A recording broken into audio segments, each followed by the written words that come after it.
Armored Mewtwo. Alright trainers, TaeganAdventures here, and Armored Mewtwo is coming back again. During Pokemon Go's 24th anniversary, Armored Mewtwo will be hitting the scenes in Tier 5 raids in Pokemon Go after its original debut in fall 2019. For the newer players who don't know who Armored Mewtwo is a Pokemon Go only exclusive form of Mewtwo, which is basically Mewtwo with a set of armor, like the name suggests. Of course, having that suit of armor on him basically gives him a higher defense and a lowered attack stat compared to regular unarmored Mewtwo. So he is much tankier but less offensive than OG Mewtwo. However, a lot has changed since Armored Mewtwo's debut about 7 months ago. So I'm gonna update my previous video on Armored Mewtwo, which I have linked in the icon in the top right, which you can go check that out at your own time. But for today, I would like to update my previous raid guide on Armored Mewtwo, presenting you with fresher, more updated information as of right now, February 2020. So without further ado, let's dive right into this video on how to beat Armored Mewtwo in Tier 5 raids in Pokemon Go. This time, Armored Mewtwo is coming back to Tier 5 raids with a brand new move, Psystrike. Now, we have seen Psystrike before on regular Mewtwo when it came to the Tier 5 raids not too long ago. Psystrike basically gave regular Mewtwo a big buff in terms of its DPS, move pool, and overall viability as a generalist in Pokemon Go. So I would expect it to have a similar effect on Armored Mewtwo as well. Now, Armored Mewtwo has a lot of different coverage moves for its different counters like Dynamic Punch, Rock Slide, Earthquake, and Iron Tail, which are actually pretty important for it apart from its bread and butter psychic type stat moves, because Dynamic Punch helps counter the dark type Pokemon that are used to check Mewtwo in the first place. Earthquake, very useful for steel types along with Dynamic Punch, and Rock Slide for the off chance of a Chandelier or a Gyarados catch those Pokemon off guard there. And like with regular Mewtwo, you can also use your standard issue Dark, Ghost, and Bug type attackers. Like, of course, your sleeper picks, Tyranitar and Weavile. Tyranitar is slightly bulkier. It has a better TDO than Weavile, so if you want the TDO, the bulk, the sustained damage, you should definitely choose Tyranitar over Weavile. However, we have two new kids on the block here in the Dark-type department, Hydreigon and Darkrai. Hydreigon, having that secondary Dragon typing, of course, gives it a very good coverage option in Dragon Breath, which is a fast, quick move that charges up your energy bar very quickly.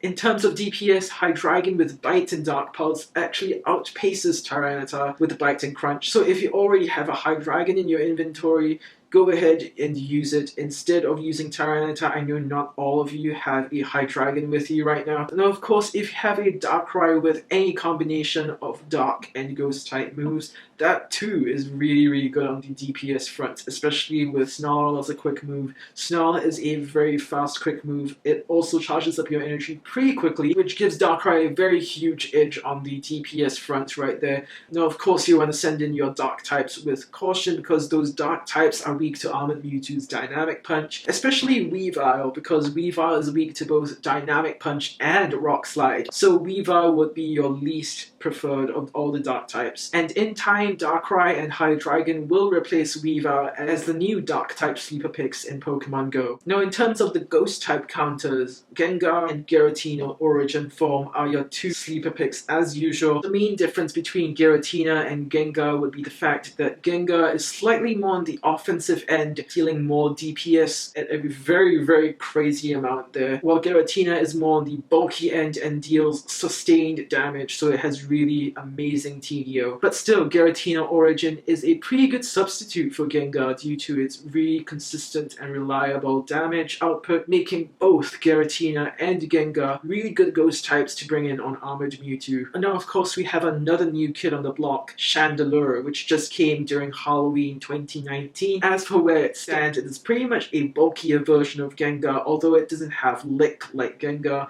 It is still pretty damn bulky, and it is pretty comparable to Hex Shadow Ball Gengar in terms of its DPS. So if you don't have a Gengar, you can use a Chandelier.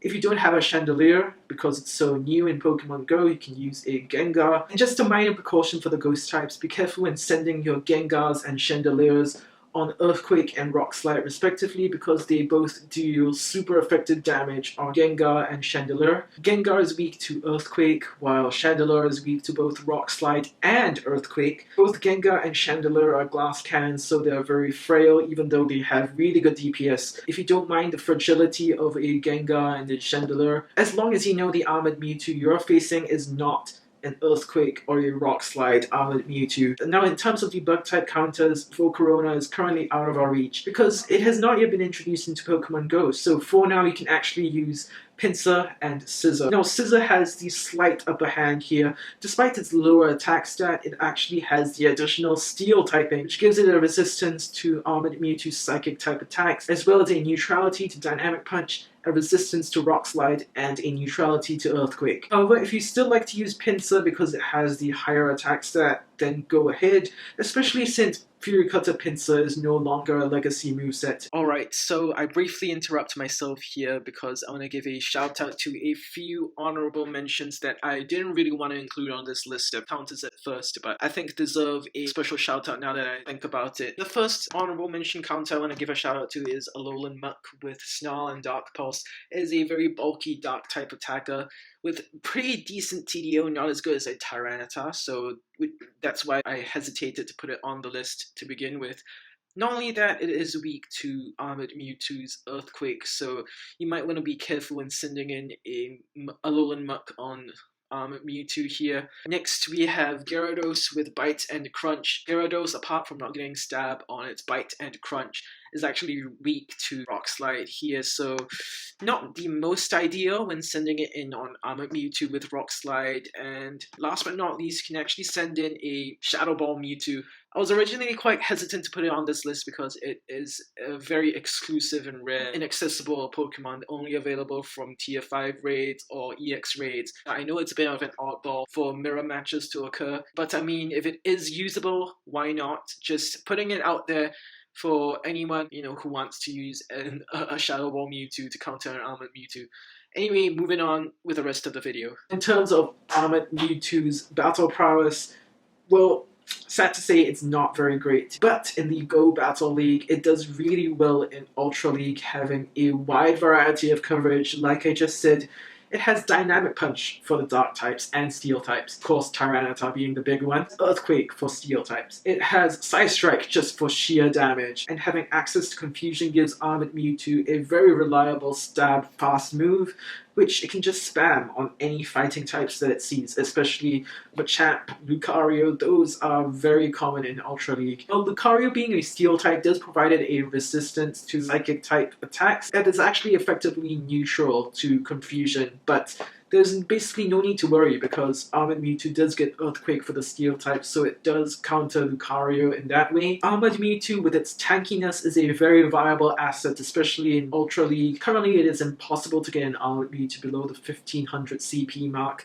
so it is not eligible for Great League. But if you can get one in the future, if let's say Niantic introduces a way to get Armored Mewtwo from research, and if it is below 1500 CP, then yeah, I foresee Armored Mewtwo being a huge threat in the Great League, especially with those uber tier defense and HP stats. So yeah, that's just my take on Armored Mewtwo right there. So anyway, this has been another raid guide video here on Armored Mewtwo, updating my old Armored Mewtwo raid guide video that I did like 7 months ago. It's pretty old by now. Yeah, anyway, this has been TaeganAdventures. So yeah, this has been TaeganAdventures. If there are any other updates to this video, I'll be sure to leave it down in the comments. So if there are any updates to this video, because Niantic loves to screw around with us, right? I'll be sure to leave it down in the comments, or I'll just make another video and just leave it in the description, or maybe stitch it onto this video. I don't know. I don't know how I'm gonna do it. I'll decide when the time comes. So I'm TaeganAdventures. This has been another video in my raid guide series, and I shall see you in the next one.